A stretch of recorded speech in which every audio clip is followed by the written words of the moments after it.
പിതൃദിനത്തിൽ ഒരു ഓർമ്മക്കുറിപ്പ്, അനുഭവപ്പെടാതെ പോയ തണലും ജീവിതം പഠിപ്പിച്ച പിതൃത്വവും. പി ചെറിയാൻ. ജൂൺ മാസത്തിലെ 3-ാമത്തെ ഞായറാഴ്ച ലോകമെമ്പാടും പിതൃദിനമായി ആചരിക്കുമ്പോൾ എന്റെ മനസ്സിലേക്ക് ഓടിയെത്തുന്നത് ഓർമ്മകളുടെ ഒരു വലിയ ശൂന്യതയാണ്.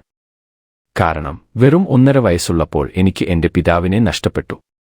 പിതാവ് എന്ന രണ്ടക്ഷരത്തിന്റെ അർത്ഥമോ ആ സ്നേഹത്തിന്റെ ആഴമോ രുചിച്ചറിയാൻ പ്രായം അനുവദിക്കാത്ത ഒരു മകൻ. അതുകൊണ്ടുതന്നെ മറ്റുള്ളവർ തങ്ങളുടെ പിതാക്കന്മാരെക്കുറിച്ച് വാതോരാതെ സംസാരിക്കുമ്പോഴും അവരോടൊപ്പമുള്ള നിമിഷങ്ങൾ പങ്കുവയ്ക്കുമ്പോഴും ഈ ദിവസം എന്റെ പിതാവിനെ എങ്ങനെ സ്മരിക്കണം എന്നറിയാതെ ഞാൻ പലപ്പോഴും പകച്ചുനിന്നിട്ടുണ്ട്. എന്നാൽ ആ ശൂന്യത എന്നെ ഒട്ടും തളർത്താതെ കാത്തുസൂക്ഷിച്ചത് എന്റെ മാതാവായിരുന്നു. പിതാവിന്റെയും അമ്മയുടെയും സ്നേഹവും കരുണയും സംരക്ഷണവും ഒരേപോലെ പകർന്നു നൽകിയാണ് അമ്മ എന്നെ വളർത്തിയത്. ഒരു പിതാവിന്റെ അഭാവം എന്റെ ജീവിതത്തിൽ ഒരിടത്തും നിഴലിക്കാതിരിക്കാൻ അമ്മ കാട്ടിയ ആത്മധൈര്യവും ത്യാഗവും ചെറുതല്ല എങ്കിലും വളർച്ചയുടെ ഓരോ ഘട്ടങ്ങളിലും സ്വന്തം പിതാവിന്റെ സ്നേഹം നേരിട്ട് അനുഭവിക്കാൻ കഴിഞ്ഞിട്ടില്ലല്ലോ എന്നൊരു നേർത്ത നൊമ്പരം ഉള്ളിൽ ബാക്കിയായിരുന്നു. പക്ഷേ കാലം മുന്നോട്ടു പോയപ്പോൾ ജീവിത സാഹചര്യങ്ങൾ എന്നെ ഒരുപാട് മാറ്റിമറിച്ചു.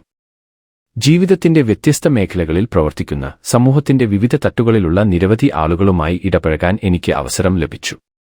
അവരുമായി സൗഹൃദം പങ്കുവച്ചപ്പോഴാണ് അവരുടെയൊക്കെ ജീവിതത്തെ രൂപപ്പെടുത്തുന്നതിൽ, അവരെ ഇന്നത്തെ നിലയിൽ എത്തിക്കുന്നതിൽ അവരുടെ പിതാക്കന്മാർ എത്രമാത്രം വലിയ സ്വാധീനമാണ് ചെലുത്തിയിട്ടുള്ളതെന്ന് എനിക്ക് മനസ്സിലാക്കാൻ കഴിഞ്ഞത്. മക്കളുടെ തണലായി, വഴികാട്ടിയായി, പ്രതിസന്ധികളിൽ തളരാതെ താങ്ങി നിർത്തുന്ന കരുത്തായി പിതാക്കന്മാർ നിലകൊള്ളുന്നത് ഞാൻ കണ്ടു.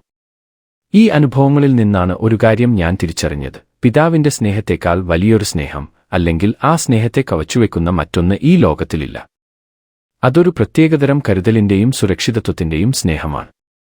എന്റെ ഭൗതികമായ പിതാവ് എനിക്ക് വളരെ നേരത്തെ നഷ്ടപ്പെട്ടുവെങ്കിലും ഇന്ന് ഈ പിതൃദിനത്തിൽ എനിക്ക് വലിയൊരു ആശ്വാസവും പ്രത്യാശയുമുണ്ട്. എന്നെ വഴിനടത്താനും എന്റെ വീഴ്ചകളിൽ താങ്ങാനും സ്നേഹത്തോടെ ചേർത്തുപിടിക്കാനും ഭൗതികമായതിനപ്പുറം ഒരു വലിയ പിതാവ് എനിക്കൊപ്പമുണ്ട് എന്ന വിശ്വാസമാണത്. ആ ദിവ്യമായ പിതൃത്വം നൽകുന്ന വലിയ ആശ്വാസവും ധൈര്യവുമാണ് എന്റെ ജീവിതത്തിന് ഇന്ന് ഏറ്റവും വലിയ പ്രത്യേകതയും അർത്ഥവും നൽകുന്നത്. സ്വന്തം പിതാവിന്റെ സ്നേഹത്തണലിൽ ജീവിക്കാൻ ഭാഗ്യം ലഭിച്ച എല്ലാവർക്കും, ആ സ്നേഹത്തിന്റെ ഓർമ്മകൾ നെഞ്ചിലേറ്റുന്നവർക്കും ഹൃദയം നിറഞ്ഞ പിതൃദിനാശംസകൾ.